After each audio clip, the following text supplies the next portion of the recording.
నాతో పాటు ఏకీభవించి ఉంచి మీ వద్ద ఉన్నటువంటి బైబిల్ తెరిచి ఈ మాటలు చూడవలసిందిగా కోరుతున్నా. లేఖన భాగం నుండి యోహాను సువార్త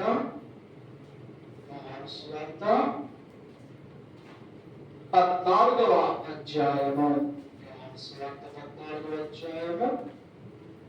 15వ వచనం మీద మనము కొద్ది నిమిషాలు ధ్యానించుదాం. యోహాను సువార్త 14వ అధ్యాయము 15వ వచనాన్ని చూద్దాం.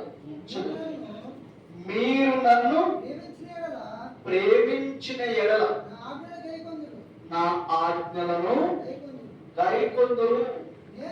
మీరు నన్ను ప్రేమించిన ఎడల నా ఆజ్ఞలను గైకొందురు. గమనించండి, ప్రభువైన యేసుక్రీస్తు వారిని ప్రేమించడము అంటే ఆయన ఆజ్ఞలను మనము పాటించాలి. ఆమేన్. హల్లెలూయా. యేసుక్రీస్తు వారిని అందరూ ప్రేమిస్తారు, అందరికి ఇష్టం యేసుక్రీస్తు వారు. కానీ ఆయన ఆజ్ఞలంటే కష్టం. ఆయన యొక్క అడుగుజాడల్లో నడవడం అంటే చాలా కష్టం. అది చాలా మందికి ఇష్టత ఉండదు, అది నచ్చదు. ఆయన ఆజ్ఞను కఠినంగా ఉన్నట్టుగా అనిపిస్తుంది. ఆయన ఆజ్ఞలు చాలా ఒత్తిడిని తెస్తున్నట్టుగా వ్యక్తులు భ్రమపడుతూ ఉంటారు. గమనించండి, ఒక సామెత, చెడు చేసేదానికి అలవాటు పడేవాడు మంచి చేయడం చాలా కష్టంగా భావిస్తాడు.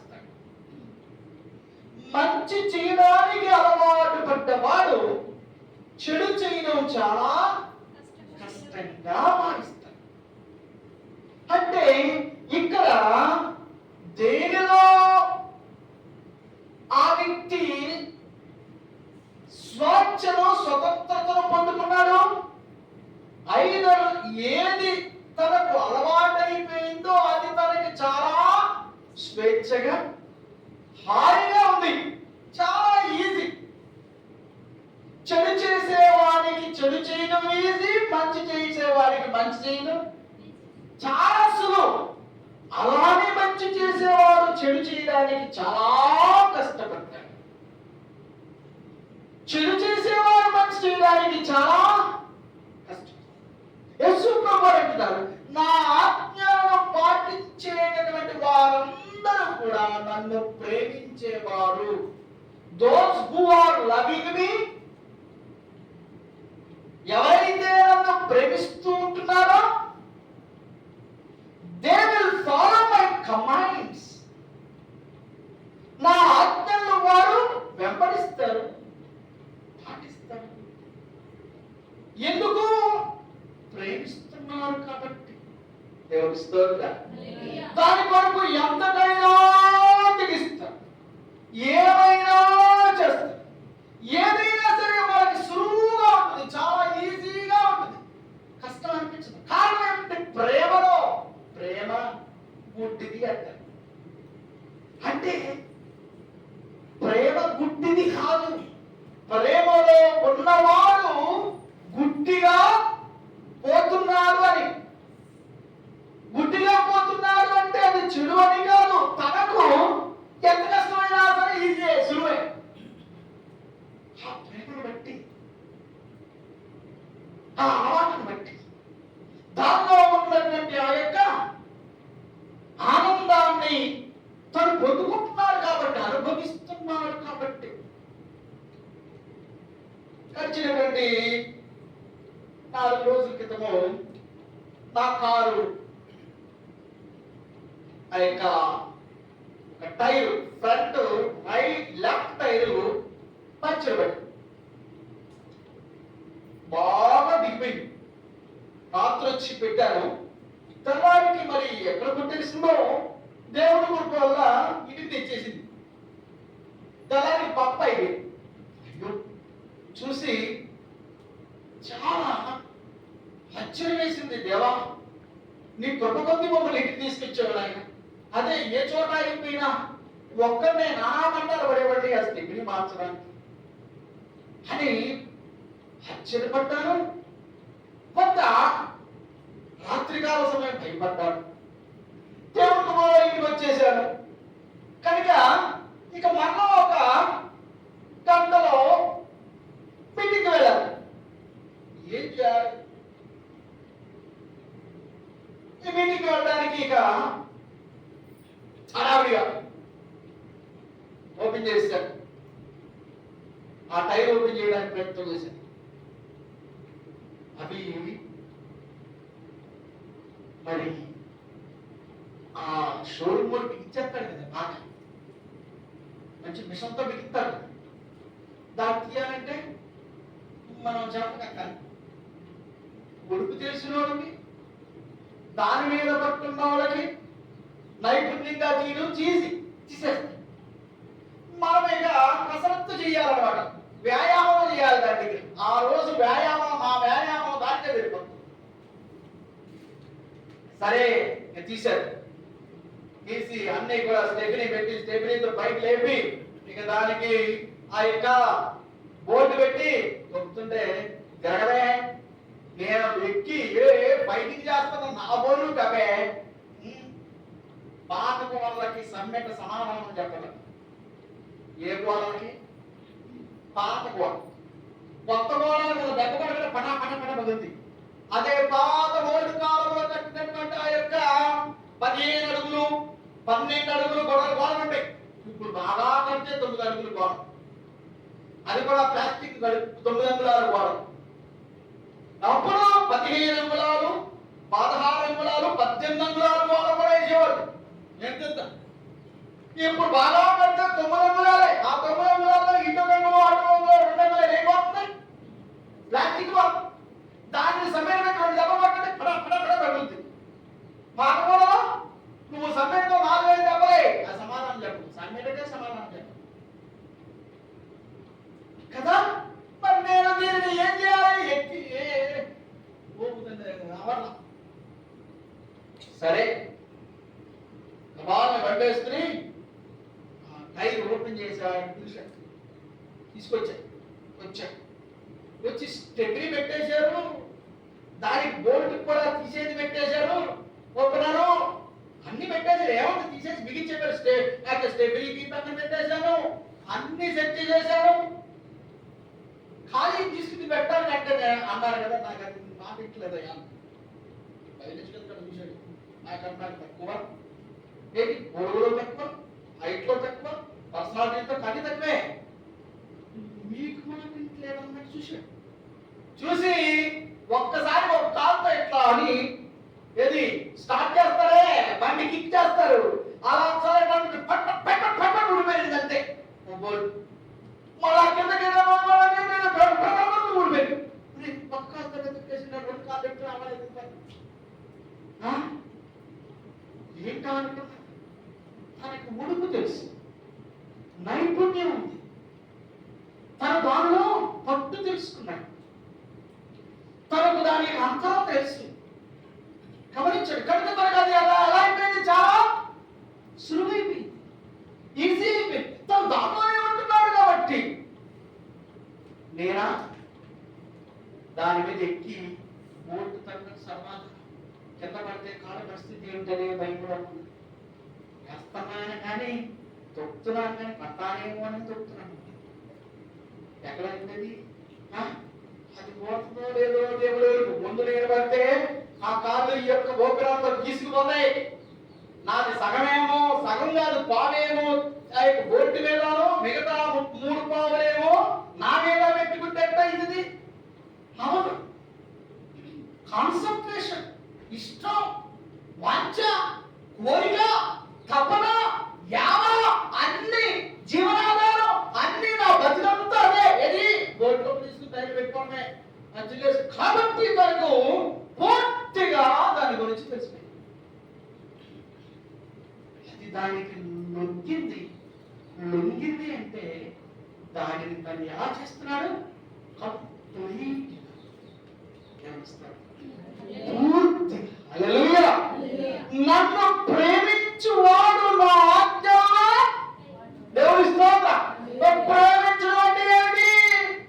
కొంచెం సగం సగం కాదు.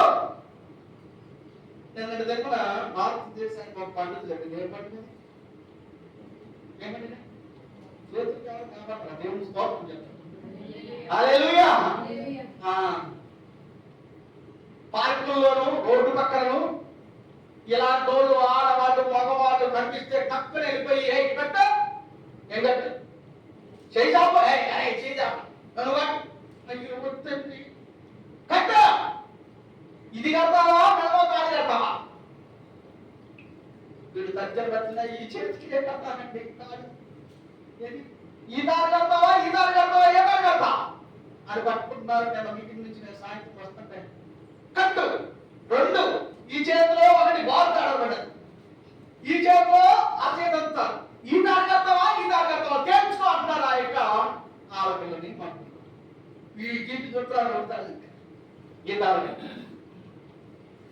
నాట్యంలో కైకొనే వాడు నన్ను ఏం చేసిన వాడు? ప్రేమించిన వాడు. ఇప్పుడు తెలిసిపోతాను మన వాడు ఏ తాడు కడతాడని. అయితే ఆ తాడు కడతారా ఈ తాడు రెండు తాడే ఏ తాడు కడతాడన్నది ప్రేమ బయటకు వచ్చేస్తుంది. వీళ్ళు తెలిసిపోయి అచేతను తాడు కట్టి చెప్పాడు. ఆలోచించేయండి, చాలాసార్లు మన ప్రేమలు అంతంత మాత్రమే ఉంటాయి. ప్రదర్శించేటటువంటి పరిస్థితి మనకు దాపరించినప్పుడు,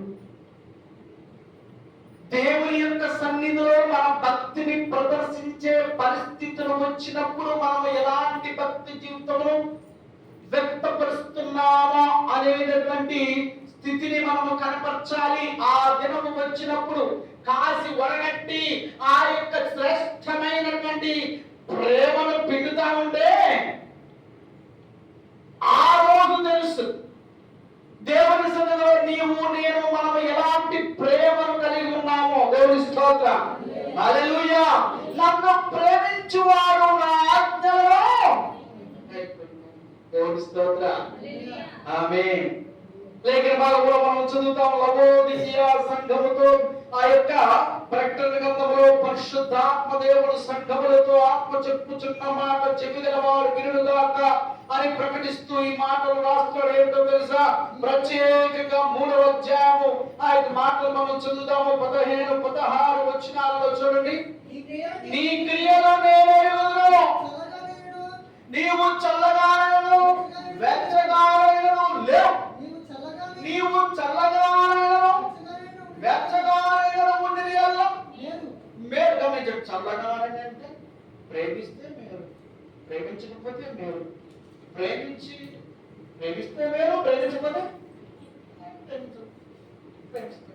ప్రేమిస్తున్నారని ప్రేమించకుండా ఉంటున్నారని మధ్యలో ఈ యొక్క సగం సగం వెచ్చగా చల్లగా ఉండే పరిస్థితులు నిన్నెంతగా నమ్మాను, నాకు అరచేతులు తాడుతావని నేను అనుకోలేదు అని ఆ తాడును అలా పీకి అక్కడ పారేసి వెళ్ళిపోయినా అంతే. ప్రభువారి ప్రేమంటాను నేనేనా అదే కదా ఒకటి. కనుక మనము దేవుని ఆజ్ఞలు నీవు నేను మనము పాటించడము నేర్చుకుంటూ ఉన్నాం. దేవుని స్తోత్రం. ఏ పనైనా చేస్తా ఉంటేనే అలవాటైపోతుంది కదా. ఖచ్చితంగా తినగా వ్యాపారమైనా ఇదేంటి వ్యాపారులు అట్లా అనుకుంటే అనుకుంటాం తమ బాగా అటు ఇటు మొక్కబెట్టి అంటే అలవాటైపోయి వ్యాపారం కూడా తమ బాగా నవ్వులేస్తాం. అయ్యే చూసారు నవ్వులేస్తాం. కారణమేంటి? అలవాటైంది రాజు మనకి నువ్వు రోడ్డు వేసుకుని తెలుసు. మరి తనకి తన పట్టింది ఏమిటది? ఆ చేదు తన ఒంటికి పట్టింది కాబట్టి ఆ చేదు తనకు చేదనిపించట్లా. ఇది ఒక పెద్ద చేదా అని మొదలేస్తుంది. అని కాకుండా చేదులోనే ఏమి తెలుసుకున్నాడు? తీపి తెలుసుకున్నాడు. అదే బాగుంటుంది. అలాంటి అవి చాలా ఇష్టంగా దేవుని ఆజ్ఞలు కూడా మనము పాటిస్తూ ఉంటే అవి మనకు ఇష్టంగా మారి దేవుని స్తోత్రం. దానిలో మనకు లాభం పొందుకుంటాం, దేవుని ప్రేమను పొందుకుంటాం, అద్భుతమైన కార్యాలు చేస్తాం. 15వ అధ్యాయము యోహాను సువార్తలో మనం చదువుతాం కదా, ఎవరైతే నన్ను ప్రేమిస్తారో వారు బహుగా ఫలిస్తారు. దేవుని స్తోత్రం. హల్లెలూయా. 15వ అధ్యాయము 7వ వచనం చూడండి, నాకు వేరుగా ఉండి మీరేమి చేయలేదు. చదవండి 7వ వచనం 15వ అధ్యాయం యోహాను సువార్త. నా యందు మీరు మీ యందు నా మాటలను నిలిచి ఉన్నాయా, మీకేది ఇష్టమో తెలుస్తా. నువ్వు ప్రేమిస్తే ఏం కావాలి? నీవు నాకు ప్రేమైన దాన్ని ఏం కావాలి? ఎస్తేరుతో అహష్వేరోషు రాజ్యపు కాలంలో జరిగిన విషయం ఇది. మాదీయ పారసీకుల రాజుల కాలం అది. ఎస్తేరు గ్రంథంలో ఎస్తేరు రాజు చూడగానే ఎస్తేరు మీద దయ పుట్టి, ప్రేమ పుట్టి ఎస్తేరు అంటున్నాడు, ఎవరు తెలుసా? రాణి అయిన ఎస్తేరు, రమ్ము, నీకేమి కావాలో అడుగు, రాజ్యము సగం మట్టుకు నీకు రాసి ఇచ్చేస్తా. దేవుడు ఇస్తాడా? హల్లెలూయా. ఏమన్నబట్టి? ఏమన్నబట్టి? దేవుడు ఇస్తాడా? కనుక మన బ్రతుకులో, మన బిడ్డల విషయంలో, మన విషయంలో మనం ఎంతగా మన పిల్లల్ని ప్రేమిస్తామో వారి ప్రేమను మనం అంతగా కోరుకోవాలనుకుంటాం. దేవుని స్తోత్రం. నేను ఎంతగా ప్రేమిస్తున్నాను కనుక వారు అంతలో కొంతైనా నన్ను ప్రేమిస్తారు కదా అనే ఆలోచన తల్లిదండ్రులు.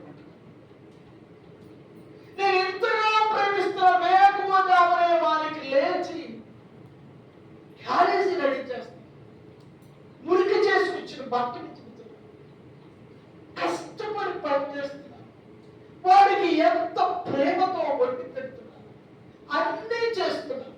నా ప్రేమను తను చూస్తున్నాను. నేను ప్రేమించిన దానిలో కొంతైనా తను ప్రేమిస్తే ఎంత బాగుంది అని కోరుకోవడంలో తల్లిదండ్రులు తప్పలేదు కదా. అలాగే మన యేసయ్య మనల్ని ప్రాణం పెట్టునంతగా ప్రేమించిన తన ఆజ్ఞలను పాటించమని కోరుకోవడంలో తప్పలేదు కదా. హల్లెలూయా. ప్రభు సన్నిధిలో నీ నా బ్రతుకులో నేర్చుకోవాల్సిన సామెతల గ్రంథంలో మనం చదువుతాం 17వ అధ్యాయం 17వ వచనంలో చక్కటి మాట రాయబడింది. 17వ అధ్యాయం 17వ వచనంలో చక్కటి మాట ఏంటో తెలుసా? ఇదిగో నిజమైన స్నేహితుడు విడువక ప్రేమించును. దేవుని స్తోత్రం. హల్లెలూయా. నిజమైన స్నేహితుడు, నిజమైన బిడ్డ, నిజమైనటువంటి భాగస్వామి విడువక ప్రేమిస్తాడు. దేవుని స్తోత్రం. చక్కటి సామెత ఉంటుంది కదా, ఏమని తెలుసు? భార్య యొక్క ప్రేమ భర్త యొక్క బలహీనతలో బయటపడుతుంది. భార్య యొక్క ప్రేమ భర్త యొక్క బలహీనతలో బయటపడుతుంది. కనుక ఆ ప్రేమ గురించి మనం చూస్తాము.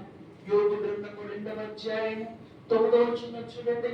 మాట్లాడుతుంది, భార్య ఏమంటుంది వచ్చి, అన్ని బాగున్నప్పుడు, అన్ని కలిసి ఉన్నప్పుడు, చక్కగా ఉన్నప్పుడు, డబ్బులు ఉన్నప్పుడు, ఆస్తులు ఉన్నప్పుడు, బిడ్డలు ఉన్నప్పుడు, ఆ పేరు ప్రఖ్యాతులు ఉన్నప్పుడు, అందము చందము అన్ని ఉన్నప్పుడు, అబ్బా నా భగవంతుడు లేడు, నా భర్త లేడు, నా వాడే బంగారం ఏంటి నక్షత్రము నా నెత్తి మీద కిరీటము అని అనుకుంది. ఇప్పుడు భర్త ధనాన్ని పోగొట్టుకున్నాడు, పేరు పోగొట్టుకున్నాడు, శరీరము కురుకులతో నిండిపోయింది, బిడ్డలు వెళ్ళిపోయారు, పోగొట్టుకున్నారు. అన్ని పోయేటప్పటికి భర్త బలహీనతలో భార్య ప్రేమ బయటకు వచ్చింది. ఏమంటుంది అక్కడ? భార్య వచ్చి, నీవు ఎక్కడ యథార్థతతో ఉంటావా? దేవుని దూషించి మామూలుగా అదే మా ఇంటికి పోతా. దేవుని స్తోత్రం. వదిలేసి అదే భర్త బాగులేదు, ఇప్పుడు ఏం చేస్తాక భర్తను వదిలేసి ఏముంది ఆయన దగ్గర, ఏమైంది? ఆ ప్రేమ పాట కాలేదు. గమనించింది. దేవుని సన్నిధిలో మనం నేర్చుకోవాల్సింది. ప్రియ సహోదరి సహోదరు, ముందుకు ప్రేమించు. అది నేను ఆ బ్రతుకులో పునాది వలె ఉన్నాను. దేవునికి ఆయాసకరమైన ఇంట్లోకి వస్తున్నాను. అయ్యో, నా పరమ తండ్రి బాధపడతాడే, నా పరమ తండ్రిని నేను గాయపరుస్తున్నాను, నా పరమ తండ్రిని నేను దుఃఖపరుస్తున్నాను ఈ యొక్క పొరపాటు చేసి అని ఆలోచన చేసి దేవుని సందులో గొప్పగా ప్రేమ పొందుకున్నటువంటి ఆ యొక్క యోసేపు జీవితం మనం చూస్తాం కదా. ఇదిగో, నీవెంత అందంగా అయినా ఉండొచ్చు, ఎంత సొమ్ములైనా నీ దగ్గర ఉండొచ్చు, నీకు ఆస్తిపాస్తులు ఉండొచ్చు, పేరు ప్రఖ్యాతులు ఉండొచ్చు, అన్నీ ఉండొచ్చు నీ దగ్గర, అయితే అన్నీ నీ దగ్గర ఉన్నాయని చెప్పేసి, నువ్వు అన్నీ చేయగలవని చెప్పేసి నేను చెప్పిన మాట నేను వినడానికి నేను ఒకరిని ప్రేమిస్తూ దేవుడిస్తాడు. ఎవరు? నా దేవుడు. ఆమె జీవం కలిగిన దేవుని దృష్టికి నేను ఇంత పాపము అడిగట్లేను, ఇంత భయంకరమైన పాపాన్ని ఆయన దృష్టిలో నేను చేయలేను. ఆయన చూస్తున్నాడు. ఆయనకి వ్యతిరేకంగా ఏమి అవసరమైతే నేను ఇదిగో ఈ యొక్క పరిస్థితులన్నిటి నుంచి దూరంగా పారిపోతాను, కానీ నా పరమ తండ్రి యొక్క ప్రేమ నుండి దూరంగా నేను పోలేను. దేవుడి స్తోత్రం. హల్లెలూయా. మన జీవితంలో దేవుడి ప్రణాళికలకు మనం అప్పగించుకోవాలి, సమర్పణ చేసుకునేవారిగా ఉండాలి. దేవుని కృపకు పాత్రులుగా కాగలగా ప్రతి పరిస్థితిని కూడా మనం అర్థం చేసుకోవాలి. ఆ అర్థం చేసుకుని ప్రభు ఆజ్ఞలు అనుసరించి మనం నడుచుకుంటూ ఉంటాం. మనమందరం నీవైనా నేనైనా సరే దేవుని యొక్క సన్నిధిలో, దేవుని యొక్క రాజ్యపు విషయంలో అంతం వరకు మనము ప్రభుని ప్రేమిస్తున్నాం. ఆమేన్. హల్లెలూయా. దేవుని ప్రకటన గ్రంథము మనం చదువుతాం. ఆ యొక్క 2వ అధ్యాయంలో ప్రకటన గ్రంథంలో చూడండి, ఆ యొక్క మాటలు మనం చక్కగా చదువుతాం. పరిశుద్ధాత్మ దేవుడు శ్రేష్టమైన వాక్కులను ప్రకటన గ్రంథంలో బోధిస్తూ ఉన్నారు. ఆ 10వ వచనం చూడండి. 2వ అధ్యాయం 10వ వచనము, ఇదిగో మీరు శోధింపబడినప్పుడు అపవాది మీలో కొందరిని చెరవేయబోచున్నారు. 10 దినముల మీకు శ్రమ కలుగును, మరణము వరకు ప్రేమించు. దేవుని స్తోత్రం. పాడుకుంటాం మనము చాలా సంతోషంగా పాడు. ప్రేమించేదా యేసు రాజా, నిన్నే ప్రేమించేదా, ప్రేమించేదా, ప్రేమించేదా, ప్రేమించేదా,